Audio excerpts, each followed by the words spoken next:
Hi guys, Dr. Ken Nordberg here again. This time I'm going to be starting out on a series of YouTube presentations to teach you everything you need to know about the rut. I've put in more than half of my lifetime studying hunting related habits and behavior of whitetails. I was the first person ever to accurately describe the whitetail rut back in the late 1970s. My second edition of Whitetail Hunter's Almanac was a complete description of that. It became a Whitetail Hunter's Bible. They're not available right now, so about the only place you're going to get that kind of information today is from my YouTube presentations. When my 10th edition of Whitetail Hunter's Almanac comes out, it'll have a complete description of that, of the rut as well.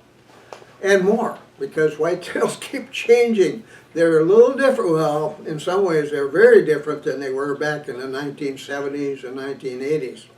But anyway, before we start this subject, I got to set the stage. Almost every, you probably didn't know this, but bucks, whitetail bucks that are a year and a half years of age, that's a yearling buck, or older, up to 6.5, very few survive their 7th winter. So we're looking at bucks from 1.5 to 6.5 years of age. Every one of them is involved with something to do with breeding from September 1st until the end of the 2nd week in January. Imagine that, a period of about 4.5 months. Breeding related activities going on all during that time. 5 different kinds, 5 different stages going on. I call these 5 phases of the whitetail rut. And during each one of those phases or stages, they're doing something different. And if you know what it is that they're doing different, then you can hunt them much more effectively, be in the right places at the right time. If you don't know this, it's a guessing game all the time, but you can enormously improve your odds of taking mature bucks all during those 4.5, well, from the beginning of one hunting season to the end, than you've been doing. Instead of being an average hunter who only takes 1 or 2 big bucks, trophy class, most of us think 150, well, a buck that measures 150, maybe 145 is trophy class, but that's kind of bucks I'm talking about. Well, most hunters only take 1 or 2 of those in a lifetime. Most hunters take fawns and yearlings. Most hunters hardly ever get a buck older than a yearling, a forky, or some, they call them cow horns in some part of the country, or spike bucks where I hunt. Now, that's okay, but I'll tell you, the best kind of deer hunting in the world, the most exciting, the most adventuresome, is hunting older bucks. Only 10% of bucks get to breed. The rest of them are like drones in the whitetail world. And they don't contribute anything except their own presence to the populations of whitetails. They're wasted deer for the most part, because most hunters hardly ever see them, much less take one. Now, what I'm going to teach you is going to make you somebody that can get one almost every year, like everybody in my deer camp and me. So, this is what I'm going to be teaching you. Now, like I say, I'm going to set the stage. Now, well, another thing I should say, you know, you probably think the rut is the place when does breed and bucks are making ground scrapes, and that's pretty exciting, and as far as you're concerned, but you know, you're really wrong about something. Bucks are not making 90% of the ground scrapes they make while does are breeding. Those are 2 separate phases of the rut. Once breeding starts, they don't have much time for that anymore. when you get to the point where it doesn't seem like they're renewing ground scrapes anymore, breeding has started. And when breeding starts, you don't want to be hunting scrape trails, you want to be hunting where the does are. You see? That gives you an idea of what's going on. Okay, so anyway, does breed not only in November, earlier in the north, like in Minnesota, than down in, say, Texas or Mississippi or whatever, but and that's triggered by a certain ratio of darkness to sunlight. But uh, at any rate, does breed during 3 separate 2-week periods between early November and the end of the 2nd week in January. Most hunters didn't know that.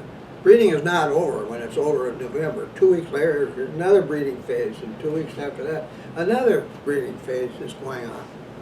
So that gives you an idea of what you don't know so far. Okay, let's put this together now. All of the stuff that I just mentioned happens in a square mile. You know, each square mile has its own deer. They each have their own pecking orders. You know, the most aggressive and biggest ones at the top, and the younger ones and less aggressive at the bottom, pecking orders. And in that square mile is only one great big buck, a big trophy class, maybe a record book buck. You know, everybody wants more, but that isn't the way whitetails set things up, unless they're fenced in. The way they set things up are different. But the biggest and most aggressive and the most dominant of the bucks lives in a square mile. Now, some big bucks are really big and very aggressive, will have home ranges as large as 2 square miles. Now, in farm areas, it might seem there like the ranges are a lot bigger than that, because one big buck might be seen here one day and 3-4 miles away the next day. But the reason for that is that in intensely farm areas, especially, their home ranges follow wooded stream beds and woodlots and things of that sort. Their home ranges might not be real wide, but if you were to put it all together, it would probably be only 1 to 2 square miles in size. But the average buck has a square mile. Okay, there's one big guy living here. Now, now doe ranges are smaller, a lot smaller. The does with young, they have each mature doe, a doe that can have fawns, has its own home range, and some of them are as little as 90 acres in size, and some are 250, but the average is 125 acres. And each one is separate. There's a space in between each one. And a doe living in this range wants no other does living in that square mile in her range. And the does can be really vicious about this. If some doe or even a little fawn that doesn't belong in her range comes over, she'll go after it and kick it and viciously chase it out of her range. Boy, they don't dare come back again, but they keep their ranges separate. Now, normally there is 4 or 5 doe ranges within the dominant breeding buck 1 square mile range. So there's 4 or 5 older bucks or older does that have babies every year. Now, yearling does breed, and normally, half of their fawns will be does and half will be bucks. So let's say there's 4 in a square mile. Well, 2 of them will probably be yearling does. And come November, that means in the square mile there'll be 6 does that are going to be in estrus or in heat when the time comes. Now, each one of those does might have 1 or 2 fawns besides, so there's quite a few antlerless deer in this square mile. In the woods, up in the northern forest area, a pretty common total number of deer in that square mile will be around 15. And in a farm area where they get better food in more southern areas, it can be as high as 23. And we all know it can be as high as 30. There's lots of places where whitetails are overabundant. You can get 30 and 33 per square mile. But normally, yeah. So now we got that big buck and the does, and they're young, all in this square mile, living in that square mile. Now, within the square mile, and normally, there is anywhere from, to a lot of areas where I hunt, lesser adult bucks. Those are bucks that are 1.5 to, or not 1.5. We already got the yearlings counted. There's 2 yearlings for those 5 does, so there's 2 in that square mile that are yearlings. But the rest of them are bucks that are 2.5 to 6.5 years of age. Now, you can have bucks 6.5 years of age that never get to breed because they happen to live in a square mile where the big one, the boss buck, is so darn tough, he can beat the heck out of those guys, scare them out of his range when the time comes, and they just don't get a chance to breed. So, anyway, normally you'll have a total of bucks that are 2.5 years of age or older in a square mile, 3 to 5. It can be as many as 5. So, now, one of the things that's peculiar about this, you know, you can have all these little fawn does and yearling does in this range, and a hunter will hunt in there in a whole week, and he goes home complaining, it's only one buck per 10 does where I hunt. That's terrible. Something's got to be done about it. We got to do something to try to increase the number of big bucks in that range. Well, how do you do that? You know, you could take 12 big bucks and put them in that square mile, and probably within a week, those 12 bucks will be living in 12 square miles, not in that square mile where you're hunting, because those deer just won't allow that to happen, you see? Okay, so now, buck ranges are larger than doe ranges. A 2.5-year-old buck will usually have a home range that's about 300 acres, 250, 300 acres in size. And older bucks, like another 6.5-year-old, he might have a square mile range too, which means, and buck ranges all overlap one another, every which way. They overlap each other's ranges and all the does that live in the ranges too.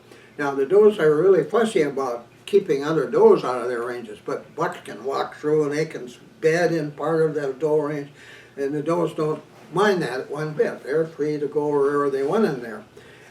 And they're, like I say, buck ranges overlap and considerably. And they're at peace with one another about this until September 1st. Now, the antler growing season begins in May, early May, and it ends around September 1st. By the end of August, antler growth is complete, and the blood flow to the velvet covering their antlers shuts down, and it starts to deteriorate, and it attracts flies and yellow jackets, which really make bucks uncomfortable at this time. That velvet starts to break down, get little holes in it when it gets bumps on a branch or something. And finally the day comes and they just can't stand all these swarms of meat-eating insects attacking their antlers. And they'll rush over and shed velvet, rubbing their antlers on small diameter trees. They got to get into all those little nooks and crannies on those antlers. And that velvet that's rotting, it slides right off, all bloody mess there. They'll run over to tree branches or deep grasses and swish back and forth to help get rid of tatters and blood on their antlers. But they can't get it all in one sit one day. It usually takes 2-3 days. And once that velvet is gone, then the world changes. During the summer, they've been loners most of the time. Eating and bedding and watering in one small little area. Their bedding areas are usually close to water. That's a tip to remember. Well, anyway, once they shed velvet, then the world changes. All of a sudden, they can start exploring the full extent of their home ranges and checking all the other deer living in that square mile. And then phase 1 of the rut begins, and I'll tell you all about that on my next presentation. So anyway, it all happens in a square mile. Believe it or not, gee, you can go out there and hunt a square mile, you hardly see a deer, you don't know this stuff is going on, you don't know where to hunt. From now on, you're going to know where to hunt and when and how. So with that, that's enough for today. Well, watch for me on my next YouTube presentation, and we'll start with phase 1 of the Whitetail Rut. See you guys.